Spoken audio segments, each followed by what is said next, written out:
Hi everyone, ഇന്ന് നമ്മൾ നോക്കാനായിട്ട് പോകുന്നത് ശ്രീ വിനോദ് രസ്തോഗി രചിച്ച ഏകാംഗിയായിട്ടുള്ള ബഹു കി വിദ എന്ന ചാപ്റ്ററിൻ്റെ സമ്മറിയാണ്. അപ്പോൾ ആദ്യം അദ്ദേഹത്തെക്കുറിച്ച് നോക്കുകയാണെന്നുണ്ടെങ്കിൽ അതായത് വിനോദ് രസ്തോഗി ഉത്തർപ്രദേശിലെ ഫറൂഖാബാദ് ജില്ലയിലെ ഷംസാബാദ് ഗ്രാമത്തിലാണ് ജനിച്ചത്. അദ്ദേഹത്തിൻ്റെ ഫേമസ് ആയിട്ടുള്ള രചനകളാണ് മെയിൻലി ഏകാംഗി സങ്കലനിൽ വരുന്നത് പുരുഷ് കാ പാപ്, കസം, ഖുറാൻ കി, കാലെ കൗവെ, ഗോരെ ഹൻസ്, സ്വർഗ് കെ ഖണ്ഡഹാർ, ദേശ് കെ ദുഷ്മൻ എക്സെട്ര ആണ്. നാടകങ്ങളിൽ വരുന്നത് തമാശ, जारी है, आई, भोर, सुहानी, तोता मैना, भगीरथ के बेटे, कहानी घर घर की, कहीं की ईट कहीं का रोड़ा, नई लहर, बंटवारे की आग, खेल खेल में आदि. അപ്പം ഇതിൽ നിങ്ങൾക്ക് പഠിക്കാൻ എളുപ്പമുള്ള 1-2 പേര് ജസ്റ്റ് ഒന്ന് നോട്ട് ചെയ്ത് വെക്കുക. പിന്നെ 2002 12 ഫെബ്രുവരിയിൽ അദ്ദേഹം അന്തരിച്ചു. അപ്പോൾ വിനോദ് രസ്തോഗിനെ കുറിച്ച് ജസ്റ്റ് കുറച്ച് ലൈൻസ് താഴെ കൊടുത്തിട്ടുണ്ട്. വിനോദ് രസ്തോഗി ഹിന്ദി സാഹിത്യ में एक सफल नाटककार तथा एकांकीकार के रूप में प्रतिष्ठित है. വിനോദ് രസ്തോഗി ഹിന്ദി സാഹിത്യത്തിൽ ഒരു നാടകകൃത്ത്, അതുപോലെ തന്നെ ഒരു 1 ആക്ട് പ്ലേ എഴുതുന്ന ഒരു രചയിതാവ് എന്നുള്ള രീതിയിൽ ഫേമസ് ആയിരുന്നു, സക്സസ്ഫുൾ ആയിരുന്നു. സഫൽ थे എന്ന് പറഞ്ഞു കഴിഞ്ഞാൽ സക്സസ്ഫുൾ ആയിരുന്നു. वे अपने आस पास की समस्याओं के प्रति जागरूक थे. वे समाज में व्याप्त झूठ एवं मिथ्याचार के प्रति लोगों का ध्यान आकृष्ट करके समाज में बदलाव लाना चाहते थे. അപ്പോൾ അദ്ദേഹം തൻ്റെ ആസ്പാസ് എന്താണ്, തൻ്റെ ചുറ്റിലും തൻ്റെ അടുത്ത് നടക്കുന്ന സമസ്യാവും കെ പ്രതി ജാഗരൂക് थे. സമസ്യ എന്ന് പറഞ്ഞാൽ എന്താണ്, പ്രശ്നങ്ങളെ പ്രതി ജാഗരൂകനായിരുന്നു. അതുപോലെ തന്നെ സമാജ് മേ വ്യാപ്ത് झूठ एवं मिथ्याचार के प्रति, അതായത് സമൂഹത്തിൽ വ്യാപിച്ചു കിടക്കുന്ന കള്ളത്തരങ്ങളെ പ്രതി ലോകോ കാ ധ്യാൻ ആകൃഷ്ട കർക്കെ, അതായത് ചുറ്റുള്ള ജനങ്ങളുടെ ധ്യാൻ, ശ്രദ്ധ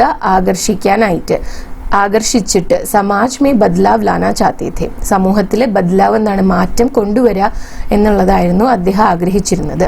ഉൻകെ കൈ ഏകാംകിയോ കാ ആകാശവാണി സെ പ്രസാരൺ हुआ तथा वे मंच पर भी खेले गए हैं. അപ്പോൾ അദ്ദേഹത്തിൻ്റെ ഒരുപാട് ഏകാംഗി 1 ആക്ട് പ്ലേസ് ഒക്കെ ആകാശവാണിയിലൂടെ പുറത്തു വരുമായിരുന്നു. അതുപോലെ തന്നെ സ്റ്റേജിലും അവതരിപ്പിക്കപ്പെടുമായിരുന്നു. ബഹു की विदा समाज में व्याप्त दहेज प्रथा जैसे अभिशाप को लेकर लिखा गया एक चर्चित एकांगी है. അപ്പോൾ ഇനി നമ്മൾ കാണാൻ പോകുന്ന ബഹു की विदा എന്ന് പറയുന്ന ആ ഒരു 1 ആക്ട് പ്ലേ സമാജ് മേ വ്യാപ്ത, സമൂഹത്തിൽ വ്യാപിച്ചു കിടക്കുന്ന ദഹേജ് പ്രഥ എന്താണ്, സ്ത്രീധന സമ്പ്രദായത്തെ പ്രതിയുള്ള ജैसे अभिशाप को लेकर लिखा गया एक चर्चित एकांगी है. അപ്പോൾ സ്ത്രീധന സമ്പ്രദായം പോലെയുള്ള ഒരു അഭിശാപം എന്ന് വെച്ചാൽ ശാപം എന്നുള്ള രീതിക്ക് പറയണതാണ്. അതായത് സമൂഹത്തിനൊരു ശാപമാണ് ഇത്തരം സമ്പ്രദായങ്ങൾ. അതിനെ പ്രതി എന്താണ് രചിക്കപ്പെട്ടിട്ടുള്ള ഫേമസ് ആയിട്ടുള്ള ഒരു ഏകാംഗിയാണ് ബഹു കി വിദ എന്ന് പറയുന്നത്. ഏകാംഗിയുടെ സമ്മറിയാണ് ഇന്ന് നമ്മൾ നോക്കാനായിട്ട് പോകുന്നത്. അപ്പം എന്താണ് ഈ സാരാംശം മാത്രം പഠിപ്പിക്കാൻ കാരണം എന്ന് പറഞ്ഞാൽ നിങ്ങളുടെ ടെക്സ്റ്റിൽ തന്നിട്ടുള്ളത് വളരെ ഡീറ്റെയിൽഡ് ആയിട്ടുള്ള ഒരു സാരാംശമാണ്, ഒരു സമ്മറിയാണ് തന്നിട്ടുള്ളത്. അത് മാത്രമല്ല, ഇപ്പം ഇതിൽ നിന്ന് ക്വസ്റ്റ്യൻസ് ചോദിക്കുമ്പം ജസ്റ്റ് ഈ ചാപ്റ്റർ വായിക്കുക, അതിങ്ങനെ മനസ്സിലാക്കി വെക്കുക എന്നുള്ളതിനേക്കാളും ഒരു സാരാംശം എന്നുള്ള രൂപത്തിൽ എഴുതിയ ഒരു കാര്യം മനസ്സിലാക്കി പഠിക്കുകയാണെന്നുണ്ടെങ്കിൽ നിങ്ങൾക്ക് സെൻറ്റൻസ് ഫോർമുലേറ്റ് ചെയ്യാൻ ഇത്രയും കൂടി എളുപ്പമായിരിക്കും. നിങ്ങൾക്ക് സെൻറ്റൻസസ് ഒക്കെ എഴുതാൻ വേണ്ടി എളുപ്പമായിരിക്കും. പിന്നെ കുറച്ച് എക്സെപ്ഷൻ ഉള്ളതെന്ന് പറഞ്ഞാൽ നല്ല ലാംഗ്വേജ് സ്കിൽസ് ഉള്ള കുട്ടികളാണെന്നുണ്ടെങ്കിൽ ജസ്റ്റ് ചാപ്റ്റർ ഒറ്റ പ്രാവശ്യം വായിച്ചു കഴിഞ്ഞാൽ നിങ്ങൾക്ക് സ്വന്തമായിട്ട് സെൻറ്റൻസ് ഉണ്ടാക്കിയിട്ട് എഴുതാനായിട്ട് പറ്റും. പക്ഷേ കുറച്ചും കൂടെ എളുപ്പമാണ് സാരാംശം പഠിക്കുകയാണെന്നുണ്ടെങ്കിൽ നിങ്ങൾക്ക് ആൻസേഴ്സ് എഴുതാനായിട്ട്. ഓക്കെ, അപ്പോൾ ഇവിടെ സാരാംശിനെ കുറിച്ചാണ് പറയാനായിട്ട് ഉദ്ദേശിക്കുന്നത്. ഇനി സാരാംശിൽ പറയാനായിട്ട് എന്തെങ്കിലും കാര്യങ്ങൾ വിട്ടുപോയിട്ടുണ്ടെങ്കിൽ അത് ഇടയിൽ ചേർക്കുന്നതാണ് കേട്ടോ, കൂട്ടിച്ചേർക്കുന്നതാണ്. അപ്പം സാരാംശം നോക്കാം നമുക്ക്. ബഹു की विदा श्री विनोद रस्तोगी द्वारा रचित एकांगी है.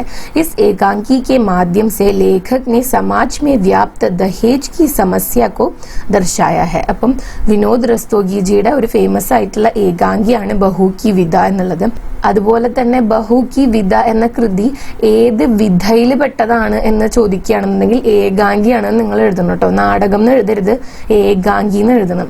അത് ചില സമയത്ത് അങ്ങനത്തെ ക്വസ്റ്റ്യൻസ് ചോദിക്കാറുണ്ട്. കാരണം കുട്ടികൾ പലപ്പോഴും ഇത് നാടകമാണെന്ന് പഠിച്ചു വെച്ചിട്ട് ചോദിക്കുമ്പോൾ നാടകത്തിന് എഴുതി വെക്കും. പക്ഷെ ഏകാംഗി എന്നുള്ളത് നിങ്ങൾ നോട്ട് ചെയ്ത് വെക്കണം. ഓക്കെ, इस एकांकी के माध्यम से लेखक ने समाज में व्याप्त दहेज की समस्या को दर्शाया है. അപ്പോൾ ഈ ഒരു ഏകാംഗിയിലൂടെ എന്താണ് ലേഖകൻ ഉദ്ദേശിച്ചിരിക്കുന്നത്? സമൂഹത്തിൽ വ്യാപിച്ചു കിടക്കുന്ന ദഹേജ് കി സമസ്യ, എന്താണ് സ്ത്രീധന സമ്പ്രദായം എന്ന ആ ഒരു പ്രശ്നത്തെ പ്രതി ആളുകളുടെ ശ്രദ്ധ എത്തിക്കുക എന്നുള്ളതാണ്. ഇസ് ഏകാംഗി മേ കുൽ 5 പാത്ര ഹെ. ഈ ഒരു ഏകാംഗിയില് 5 കഥാപാത്രങ്ങളാണുള്ളത്. ജീവൻലാൽ എന്ന് പറയുന്ന ഒരു വ്യക്തി, 47 വയസ്സാണ് പ്രായം. ഉൻകി പത്നി രാജേശ്വരി, 44 വയസ്സ്. ഉൻകാ ബേട്ട രമേശ്, 22 വയസ്സ്. ബഹു കമല, 19 വയസ്സ്. ഓർ കമല കാ ഭായി പ്രമോദ്, പ്രമോദിന് 23 വയസ്സ്. ഓക്കെ, അപ്പൊ ജീവൻലാൽ എന്ന് പറയുന്ന ഒരു വ്യക്തി, അദ്ദേഹത്തിന്റെ ഭാര്യയായിട്ടുള്ള രാജേശ്വരി, അവരുടെ മകനായിട്ടുള്ള രമേശ്, രമേശിന്റെ ഭാര്യയായിട്ടുള്ള കമല, അതുപോലെ തന്നെ കമലയുടെ ബ്രദർ ആയിട്ടുള്ള പ്രമോദ്. ഇങ്ങനെ 5 പേരെയാണ് നമ്മൾ മെയിൻ ആയിട്ടും കാണുന്നത്. പിന്നീട് ഒരു ക്യാരക്ടറും കൂടി വരുന്നുണ്ട്, ഗൗരി എന്ന് പറഞ്ഞിട്ട്. അതെന്താണ്, അത് ആരാണെന്നൊക്കെ ഉള്ളത് പിന്നീട് പറയാം. പ്രമോദ് की बहन कमला की शादी जीवनलाल के पुत्र रमेश के साथ हुई है. അപ്പോൾ ഈ പ്രമോദിന്റെ സിസ്റ്റർ ആയിട്ടുള്ള കമലയുടെ വിവാഹം ജീവൻലാലിന്റെ മകനായിട്ടുള്ള രമേശിനായിട്ടാണ് കഴിഞ്ഞിട്ടുള്ളത്. കമല के घर वाले अपनी पारिवारिक हैसियत के हिसाब से दहेज देते हैं. പാരിവാരിക് ഹാസിയത്ത് എന്ന് പറഞ്ഞു കഴിഞ്ഞാൽ അവരുടെ ഫാമിലിയിലെ ഫൈനാൻഷ്യൽ കണ്ടീഷൻ അനുസരിച്ചിട്ട് അങ്ങനെയുള്ള രീതിയിലുള്ളൊരു ദഹേജ്, അതായത് സ്ത്രീധനം ഈ കുടുംബത്തിന് കൊടുത്തിട്ടുണ്ട് വിവാഹത്തിന്റെ സമയത്ത് കമലയുടെ വീട്ടുകാര്. ലേക്കിൻ ജീവൻലാൽ की उम्मीद के अनुरूप दहेज ना मिलने की वजह से वे चिड़े हुए हैं. പക്ഷെ ഈ ജീവൻലാൽ ഉദ്ദേശിച്ച രീതിയിലുള്ള ഒരു ദഹേജ് കിട്ടാത്തത് കൊണ്ട്, ഉമ്മീദ് എന്ന് വെച്ചാൽ എന്താണ്, പ്രതീക്ഷ, ആള് പ്രതീക്ഷിച്ച അത്രയും ദഹേജ് സ്ത്രീധനം കിട്ടാത്തത് കൊണ്ട് ആള് കുറച്ച് ദേഷ്യത്തിലാണ്, കുറച്ച് ഇറിറ്റേറ്റഡ് ആണ്. ചിടേ ഹുയേ എന്ന് പറഞ്ഞാൽ അതാണ്. विवाह के बाद पहला सावन आने पर बहू को अपने मायके भेजे जाने की रस्म होती है. അങ്ങനെ വിവാഹം കഴിഞ്ഞിട്ട് ആദ്യത്തെ മോൺസൂൺ സീസൺ വരുന്ന സമയത്ത്, സാവൻ എന്ന് പറഞ്ഞാൽ അതാണ് മഴക്കാലല്ലേ, മോൺസൂൺ സീസൺ വരുന്ന സമയത്ത് എന്തു ചെയ്യും, ഈ ബഹുവിന്റെ വീട്ടിലേക്ക്, മരുമകളുടെ സ്വന്തം വീട്ടിലേക്ക് പറഞ്ഞു വിടുന്ന ഒരു ചടങ്ങുണ്ട്. റസ്മ എന്ന് പറഞ്ഞാൽ അതാണ്. ഉസി റസ്മ को पूरा करने के लिए प्रमोद अपनी बहन कमला को विदा करके मायका ले जाने के लिए उसके ससुराल पहुंचता है. അപ്പം ഇതേ ഒരു രീതി, ആ ഒരു ചടങ്ങ് പൂർത്തീകരിക്കാനായിട്ടുള്ള ഉദ്ദേശത്തോട് കൂടിയിട്ട് പ്രമോദ് എന്ത് ചെയ്യാണ്, തന്റെ സിസ്റ്ററിനെ കല്യാണം കഴിച്ചു വിട്ട് ആ ഒരു വീട്ടിലേക്ക് പോവുകയാണ്. परंतु कमला का ससुर जीवनलाल अपनी बहू की विदा करने के लिए तैयार नहीं है. പക്ഷെ കമലയുടെ ഫാദർ ഇൻ ലോ ആയിട്ടുള്ള ഈ ജീവൻലാൽ എന്താണ് ചെയ്യുന്നത്, കമലേനെ പറഞ്ഞു വിടാനായിട്ട് തയ്യാറല്ല. जीवनलाल के अनुसार बेटे की शादी में बहू कमला के परिवार वालों ने उनकी हैसियत के हिसाब से उनकी खातिरदारी नहीं की तथा കം ദഹേജ് ദിയ. അതായത് ജീവൻലാൽ പറയുന്നത്, ജീവൻലാലിന്റെ മകനെ വിവാഹം കഴിക്കുന്ന സമയത്ത് കമലയുടെ വീട്ടുകാര് അവരർഹിക്കുന്നതായിട്ടുള്ള രീതിയിലുള്ള ഖാത്തിർദാരി നഹിക്കുന്ന വെച്ചാൽ അങ്ങനത്തെ ഒരു ട്രീറ്റ്മെന്റ് അല്ല കൊടുത്തത്. അതായത് സ്ത്രീധനം കൊടുത്തത് കുറവാണ് എന്നുള്ള ഒരു വാദമാണ് ജീവൻലാൽ ഉന്നയിക്കുന്നത്. ആ പേരും പറഞ്ഞിട്ട് കമലേനെ വീട്ടിലേക്ക് പറഞ്ഞു വിടില്ല എന്നാ പറയുന്നത്. ഇസ്സെ ഉൻകെ മാൻ പർ ദബ്ബ ലഗാ ഹെ. അപ്പം ഇത് ആളെ സംബന്ധിച്ച് ഒരു ഇൻസൾട്ട് ആയിരുന്നു എന്നാണ് പറയുന്നത്. മാൻ പർ ദബ്ബ ലഗ്ന എന്ന് വെച്ച് കഴിഞ്ഞാൽ ആളുടെ അഭിമാനത്തിന്റെ മുകളിൽ ഒരു കറുത്ത കുത്താണ് എന്ന് പറയില്ലേ, കളങ്കാണ് എന്ന് പറയുന്ന രീതിയിൽ പറയുന്നതാണ്. ओवरऑल എന്താണ് ഉദ്ദേശിക്കുന്നത്, ഇൻസൾട്ട് ആണ് എന്നുള്ള രീതിയിൽ. कमला के ससुर जीवनलाल कहते हैं कि दहेज की रकम अर्थात 5000 रुपए नहीं चुका दी जाती तो वे कमला को मायके जाने की अनुमति नहीं देंगे. അപ്പോൾ ഈ ജീവൻലാൽ പറയാണ്, എനിക്ക് ദഹേജ് ആയിട്ട് 5000 രൂപ കിട്ടണം, ആ 5000 രൂപ തന്നില്ല എന്നുണ്ടെങ്കിൽ കമലേനെ കമലയുടെ വീട്ടിലേക്ക് പറഞ്ഞു വിടില്ല എന്നുള്ളത് കമലയുടെ ബ്രദറിന്റെ അടുത്ത് പറയാണ്. प्रमोद जीवनलाल से अपनी बहन को मायके भेजने की प्रार्थना करता है और केवल लड़की वाला होने के कारण उस पर होने वाले अन्याय का विरोध करता है. അങ്ങനെ പ്രമോദ് ജീവൻലാലിന്റെ അടുത്ത് പറയാണ്, എന്റെ സിസ്റ്ററിനെ എന്റെ കൂടെ വീട്ടിലേക്ക് വിടണം, പിന്നെ തങ്ങള് പെൺവീട്ടുകാരാണ് എന്നുള്ളത് കൊണ്ട് മാത്രം സഹിക്കേണ്ടി വരുന്ന ആ പ്രശ്നങ്ങൾക്ക് എഗെയിൻസ്റ്റ് ആയിട്ട് പ്രമോദ് സംസാരിക്കുന്നുണ്ട്. इस पर जीवनलाल अपनी बेटी गौरी की शादी की उदाहरण देते हुए कहते हैं कि वे भी लड़की वाले हैं, लेकिन उन्होंने अपनी बेटी का विवाह बड़ी धूमधाम से कराया है. उन्होंने अपनी बेटी के ससुराल वालों की इतनी खातिरदारी की कि सभी दंग रह गए हैं, इसलिए लड़की वाले होते हुए भी उनकी मूछ ऊंची ही है. അങ്ങനെ അപ്പോൾ ഈ പ്രമോദ് ഇങ്ങനെ ഞങ്ങൾ പെൺവീട്ടുകാരായതുകൊണ്ട് മാത്രം ഞങ്ങളോട് ഇങ്ങനെ ഈ ഒരു രീതിയിൽ പെരുമാറരുത് എന്ന് സംസാരിക്കുമ്പോൾ ജീവൻലാൽ തിരിച്ചു പറയുന്നത്, ഞങ്ങളും എന്താണ് ഒരു പെൺവീട്ടുകാരായിട്ട് ആക്ട് ചെയ്തിട്ടുള്ളവരാണ്. അതായത് ഇവിടുന്നും ഒരു പെൺകുട്ടിയെ വിവാഹം കഴിപ്പിച്ച് അയച്ചിട്ടുണ്ട്, പക്ഷെ ഞങ്ങൾ അതിലൊരു കുറവും വരുത്തിയിട്ടില്ല, എല്ലാ രീതിയിലുള്ള കാര്യങ്ങളും ചെയ്തിട്ട് തന്നെയാണ് ഇവിടുന്ന് പറഞ്ഞു വിട്ടിട്ടുള്ളത്. അതുകൊണ്ട് തന്നെ അവര് ചെയ്ത രീതികൾ കാണുമ്പോൾ, അതായത് ജീവൻലാലിന്റെ മകളുടെ കല്യാണം നടത്തിയ രീതികൾ കണ്ടിട്ട് ഈ മകളെ വിവാഹം കഴിപ്പിച്ച് വിട്ട ഇൻലോസ് ഇല്ലേ, അവര് വരെ സർപ്രൈസ്ഡ് ആയിട്ട് നിന്നു. അത്രയും നല്ല രീതിയിലാണ് കാര്യങ്ങൾ ചെയ്തിട്ടുള്ളത്. അതുകൊണ്ട് തന്നെ ഒരിക്കലും ഞങ്ങളെ അതിന്റെ പേരിൽ ആരും ഇൻസൾട്ട് ചെയ്യില്ല, ഞങ്ങൾക്ക് ആരുടെ മുന്നിലും തല കുനിച്ച് നിൽക്കേണ്ടി വരില്ല എന്നാണ് ഈ ജീവൻലാൽ പറയുന്നത്. ഈ समय के बाद जीवनलाल का बेटा रमेश अपनी बहन गौरी को विदा करवाने उसके ससुराल गया था और घरवाले अपनी बहन गौरी को लेकर ആനെ വാലെ രമേശ് की പ്രതീക്ഷ कर रहे हैं. അപ്പോൾ ഇതേ സമയം പ്രമോദ് ഇവിടെ വന്ന് സംസാരിക്കുന്ന സമയത്ത് തന്നെ ഇവരുടെ മകനായിട്ടുള്ള രമേശിന്റെ സിസ്റ്ററിന്റെ വീട്ടിലേക്ക് പോയിരിക്കുകയാണ്. അതായത് സിസ്റ്ററിനെ വിവാഹം കഴിപ്പിച്ച വീട്ടിലേക്ക് പോയിരിക്കുകയാണ്. എന്തിനു വേണ്ടിയിട്ട്? ഈ ഗൗരി എന്ന് പറയുന്ന രമേശിന്റെ സിസ്റ്ററിനെ തിരിച്ച് അവരുടെ വീട്ടിലേക്ക് കൊണ്ടുവരാനായിട്ട്.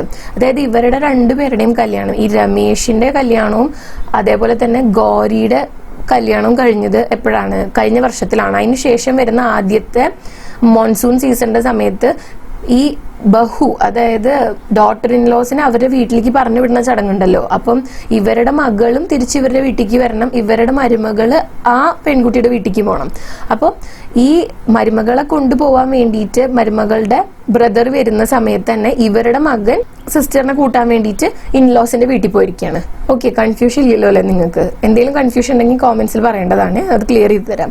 ഓക്കെ, അങ്ങനെ ഈ ഗൗരിനെയും കൊണ്ട് ഈ പറയുന്ന രമേശ് തിരിച്ചു വരുന്നതിന് വേണ്ടിയിട്ട് അവരുടെ വീട്ടിലുള്ളവരൊക്കെ വെയിറ്റ് ചെയ്തുകൊണ്ടിരിക്കുകയാണ്. പ്രമോദ് अपनी बहन कमला से मिलकर उसे सांत्वना देने के लिए कहता है कि वह वापस जाकर अपना घर बेच देगा और दहेज की रकम का जुगाड़ कर देगा. इस पर कमला अपने भाई को समझाती है कि घर बेचने की बात छोड़ दे, क्योंकि अभी उसकी छोटी बहन विमला के विवाह की जिम्मेदारी प्रमोद के सिर पर है. അങ്ങനെ പ്രമോദിന് ഭയങ്കര വിഷമമായി, കാരണം കമലനെ വീട്ടിൽ വിടില്ല എന്ന് പറഞ്ഞപ്പോൾ. അപ്പോൾ പ്രമോദ് പറയാണ്, എങ്ങനെയെങ്കിലും ഞാൻ ആ പൈസ കൊടുക്കും, നിന്റെ ദഹേജിന്റെ പൈസ ഞാൻ ഈ ഫാദർ ഇൻ ലോന് കൊടുക്കും, അതിനുവേണ്ടി വീട് വിൽക്കേണ്ടി വന്നാലും കുഴപ്പമില്ല. പക്ഷെ കമല പറയാണ്, അങ്ങനെയൊന്നും ചെയ്യരുത് ചേട്ടാ, അങ്ങനെയൊന്നും ചെയ്യരുത്, ഇനി നമുക്ക് ഒരു അനുജത്തെയും കൂടി ഉണ്ട് വിവാഹം കഴിക്കാനായിട്ട്. അപ്പം ആ ഒരു അനിയത്തിയുടെയും കൂടെ വിവാഹത്തിന്റെ ജിമ്മെദാരി പറഞ്ഞ എന്താണ്, റെസ്പോൺസിബിലിറ്റി ഒക്കെ ഈ പ്രമോദിന്റെ തലയിൽ തന്നെയാണ്. അപ്പം ഒന്നും ആലോചിക്കാതെ വീട് വിൽക്കൊന്നും ചെയ്യരുത് ഈ ഒരു കാര്യത്തിന് വേണ്ടിയിട്ട് എന്ന് കമല പറയുന്നുണ്ട് പ്രമോദിന്റെ അടുത്ത്. वह अपने भाई को समझाने की चेष्टा कर रही है कि पहला सावन अपने मायके में ना बिता पाए तो क्या हुआ, यहाँ ससुराल में उसकी सास राजेश्वरी और ननंद गौरी बहुत अच्छी है. അങ്ങനെ കമല പറയാണ്, കുഴപ്പമില്ല, ഇനിയിപ്പോൾ ആദ്യത്തെ മോൺസൂൺ സീസണിൽ എനിക്ക് വീട്ടിലേക്ക് വരാൻ പറ്റിയില്ല എന്നുണ്ടെങ്കിലും എന്താണ് പ്രശ്നം? ഒരു പ്രശ്നമില്ല ചേട്ടാ എന്ന് പറയാണ്. എന്തുകൊണ്ടാന്ന് വെച്ച് കഴിഞ്ഞാൽ ഇവിടെ ഇപ്പോൾ ഈ സസുർജി മാത്രമാണ്, അതായത് ഫാദർ ഇൻ ലോ മാത്രമാണ് ഇങ്ങനെ ഒരു കടുംപിടുത്തം പിടിച്ച് നിൽക്കുന്നുള്ളൂ, ഒരു വിട്ടുവീഴ്ചയും ചെയ്യാതെ. പക്ഷെ അമ്മ നല്ലതാണ്. രാജേശ്വരി എന്ന് പറയുന്ന ഈ രമേശിന്റെ അമ്മ നല്ല സ്ത്രീയാണ്, അതുപോലെ തന്നെ സിസ്റ്ററും നല്ല സ്ത്രീയാണ്. ഗൗരി के आने से उसे अपनी सखियों की कमी भी नहीं ഖലേഗി. അപ്പോൾ ഗൗരി ഇന്ന് വരുമല്ലോ, തിരിച്ചു വരുമല്ലോ ഗൗരിയുടെ വീട്ടിലേക്ക്. അപ്പോൾ ഗൗരി ഇവിടെ ഉണ്ടെച്ചെങ്കിൽ എന്താണ്, തൻ്റെ കൂട്ടുകാരികളെ മിസ് ചെയ്യില്ല, അപ്പോൾ കുഴപ്പമില്ലല്ലോ എന്ന് പറയാണ്. കമല की सास രാജേശ്വരി പ്രമോദ് को 5,000 रुपये देने को तैयार हो जाती है. അപ്പോൾ ഇവിടെ എന്താ വെച്ചാൽ ഈ ജീവൻലാൽ ഇങ്ങനെ ബഹളം വെക്കുന്ന കേട്ടിട്ട് ഈ ജീവൻലാലിന്റെ ഭാര്യയായിട്ടുള്ള രാജേശ്വരി വന്നിട്ട് പ്രമോദിന്റെ അടുത്ത് ചോദിക്കുക, എന്താ മോനെ പ്രശ്നം എന്നുള്ളത്. അപ്പോൾ ഇങ്ങനെ 5,000 രൂപ കൊടുത്തില്ലെങ്കിൽ ഇവളെ വീട്ടിലേക്ക് വിടില്ല എന്നൊക്കെ പറയുന്ന സമയത്ത് അമ്മ തന്നെ പറയാണ്, രമേശിന്റെ അമ്മ തന്നെ പറയാണ് പ്രമോദിന്, ഞാൻ തന്നെ 5,000 രൂപ തരാം, എന്നിട്ട് അത് ഈ ഫാദർ ഇൻ ലോന് കൊടുത്തിട്ട് കുട്ടീനെ കൊണ്ടുപോയിക്കോന്ന്, ഇവിടുന്ന് കമലേനെ വീട്ടിലേക്ക് കൊണ്ടുപോയിക്കോന്ന് പറയും. പക്ഷെ അത് പ്രമോദ് സമ്മതിക്കില്ല. ये रुपये जीवनलाल को देकर कमला को विदा कर ले जाने को कहती है. അതാണ് ഇപ്പൊ നേരത്തെ പറഞ്ഞത്. പ്രമോദ് റുപ്പയെ ലേനെ സെ ഇൻകാർ കർ ദേത്താ ഹെ. ഇൻകാർ കർണ വെച്ചാൽ റിജക്ട് ചെയ്യുക എന്നുള്ളതാണ്, റെഫ്യൂസ് ചെയ്യുക എന്നുള്ളതാണ്. അതായത് പൈസ വാങ്ങിക്കാനായിട്ട് പ്രമോദ് കൂട്ടാക്കുന്നില്ല. ഉസി സമയ रमेश बिना अपनी बहन गौरी को विदा किए घर पहुंचता है.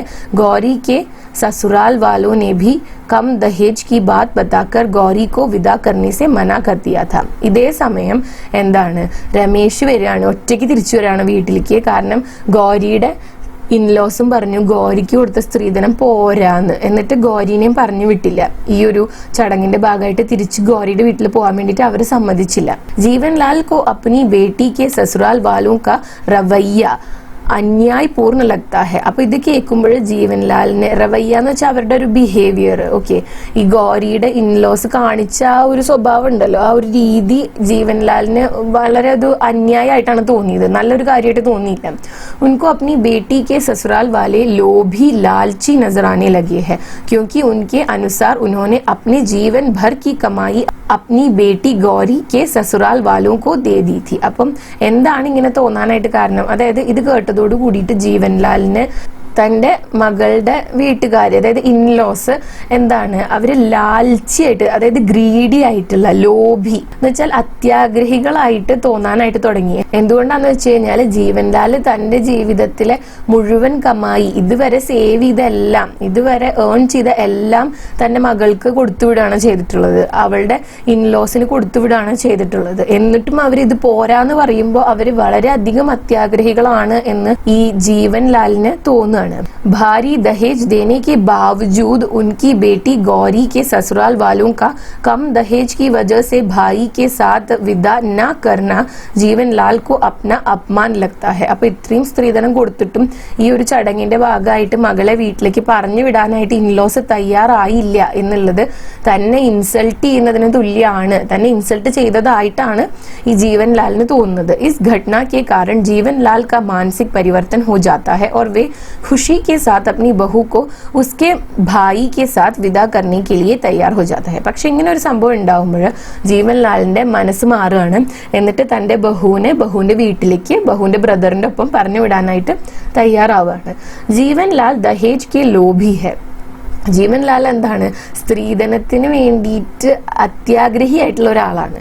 വേ ഭൂൽ ജാത്തെ ഹൈ കി വേ ജൈസാ വ്യവഹാർ അപ്നി ബഹു के साथ कर रहे हैं उनकी बेटी के साथ वैसा ही व्यवहार उसके ससुराल वाले भी कर सकते हैं. അപ്പോൾ ജീവൻലാൽ ഒരിക്കലും മനസ്സിലാക്കിയിരുന്നില്ല മുൻപ് എന്താണ്, താൻ എന്ത് തരം ബിഹേവിയർ ആണോ തൻ്റെ ബഹുവിന്റെ വീട്ടുകാരോട് ചെയ്യുന്നത്, അതേ കാര്യം തന്നെയാണ് തൻ്റെ മകളുടെ ഇൻലോസ് തന്നോടും ചെയ്യുക എന്നുള്ളത്. एकांकी में एकांकीकार ने बहू और बेटी के अंतर को समाप्त करना पारिवारिक और मानसिक स्तर पर हितकर माना है. അപ്പം ഈ ഒരു ഏകാംകിയില് ഏകാംകിക്കാർ എന്താണ് ഉദ്ദേശിക്കുന്നത്, ബഹു ഓർ ബേട്ടി കെ അന്തർ കോ സമാപ്ത് കർണ, അതായത് മകൾ മരുമകൾ എന്നുള്ള അന്തർ എന്ന് വെച്ചാൽ എന്താണ്, വ്യത്യാസം, അതിനെ അവസാനിപ്പിക്കുക. പാരിവാരിക് ഓർ മാനസിക് സ്തർ പർ ഹിത്കർ മാന ഹെ, അതായത് അത് അവസാനിപ്പിക്കേണ്ടത്, ഇങ്ങനെ ഒരു വ്യത്യാസം അവസാനിപ്പിക്കേണ്ടത് ഫാമിലിയുടെ നല്ലതിനും അതുപോലെ തന്നെ ഫെമീലിയൽ ലെവലിലും, സ്തർ എന്ന് വെച്ചാൽ ലെവൽ എന്നാണ്, കുടുംബത്തിലും അതുപോലെ തന്നെ മാനസികമായിട്ടും എപ്പോഴും നല്ലത് ഇവരിനെ വേറെ വേറെ കാണാതെ മകളും മരുമകളും ഒരുപോലെയാണ് എന്ന് കൺസിഡർ ചെയ്യുന്നതാണ് എന്നാണ് ഈ ഒരു ഏകാംകികാർ പറഞ്ഞു വെക്കുന്നത്. മകൾ മരുമകൾ എന്നുള്ള രീതിയിൽ, രണ്ട് രീതിയിൽ അവരെ ട്രീറ്റ് ചെയ്യരുത്, ഒരുപോലെ ട്രീറ്റ് ചെയ്യുന്നതാണ് നമ്മളുടെ മാനസികാവസ്ഥ നല്ല രീതിയിൽ മെയിൻറ്റെയിൻ ചെയ്യാനും കുടുംബങ്ങളിലെ സ്റ്റെബിലിറ്റി മെയിൻറ്റെയിൻ ചെയ്യാനും എപ്പോഴും നല്ലത്. समाज में प्रचलित दहेज प्रथा जैसी कुरीति पर तीखा प्रहार करना एकांकीकार का उद्देश्य है. അപ്പോൾ ഈ ഒരു ഏകാംകിയിലൂടെ അദ്ദേഹം, അതായത് റൈറ്റർ ഉദ്ദേശിക്കുന്നത് എന്താണ്, സമൂഹത്തിൽ പ്രചരിച്ചിരിക്കുന്ന ഈ ഒരു ദഹേജ് പ്രഥ, ഈ സ്ത്രീധന സമ്പ്രദായം, ജാസി കുരീതി, അതായത് എന്ന് വെച്ചാൽ തെറ്റായ രീതി, പർ തീഖ പ്രഹാർ കർണ ഹെ, അതിനെ അറ്റാക്ക് ചെയ്യുക എന്നുള്ളതാണ്, അതിനെതിരായിട്ട് സംസാരിക്കുക എന്നുള്ളതാണ് അദ്ദേഹം ഉദ്ദേശിക്കുന്നത്. മധ്യവർഗീയ പരിവാർ में दहेज के नाम पर पीड़ित होने वाली लड़कियों की हालत इस एकांकी में अच्छी तरह खींच ली है. അപ്പോൾ ഈ ഒരു ഏകാംകിയിലെ മധ്യവർഗീയ എന്ന് പറഞ്ഞാൽ മിഡിൽ ക്ലാസ് ആയിട്ടുള്ള ഫാമിലികളിൽ ഈ പറയുന്ന ദഹേജിനെ ചൊല്ലി ഉണ്ടാവുന്ന പ്രശ്നങ്ങളിൽ വലയുന്ന സ്ത്രീകളുടെ, അതായത് പെൺകുട്ടികളുടെ ആ ഒരു കണ്ടീഷനാണ്, സിറ്റുവേഷനാണ് നല്ല രീതിയിൽ വിവരിച്ചിട്ടുള്ളത്. ദഹേജ് रूबी सामाजिक विपत्ति को परिवारों से हटाने का संदेश इस एकांकी के द्वारा मिलता है. അപ്പം സ്ത്രീധന സമ്പ്രദായം പോലത്തെ ഈ ഒരു സാമൂഹിക പ്രശ്നത്തെ വീടുകളിൽ നിന്ന്, കുടുംബങ്ങളിൽ നിന്ന് മാറ്റേണ്ടതിന്റെ ഇമ്പോർട്ടൻസ് എത്രത്തോളം ഉണ്ട് എന്നാണ് ഈ ഒരു ഏകാംഗി വായിക്കുമ്പോൾ നമുക്ക് മനസ്സിലാവുന്നത്. लड़कियों को अच्छी शिक्षा देना, उनको विवाह के पहले पढ़ने और नौकरी पर लगने का समय देना. പെൺകുട്ടികളെ നന്നായിട്ട് എഡ്യൂക്കേറ്റ് ചെയ്യുക, അവർക്കുള്ള എഡ്യൂക്കേഷൻ കൊടുക്കുക. അതുപോലെ തന്നെ വിവാഹത്തിന് മുൻപായിട്ട് അവർക്ക് പഠിക്കാനും അതുപോലെ തന്നെ ജോലി നേടാനുമായിട്ടുള്ള സമയം കൊടുക്കുക. അപ്നി പസന്ത് സെ ജീനെ കാ അവസർ ദേന, തങ്ങളുടെ ഇഷ്ടം അനുസരിച്ചിട്ട് ജീവിക്കാനായിട്ടുള്ള ഒരു അവസരം കൊടുക്കുക. ലഡ്കോ കോ അപ്നി ജിന്ദഗി के प्रति जिम्मेदार होना आदि संदेश भी इस एकांकी के द्वारा लेखक വിനോദ് രസ്തോഗി ജി ദേത്തെ ഹെ.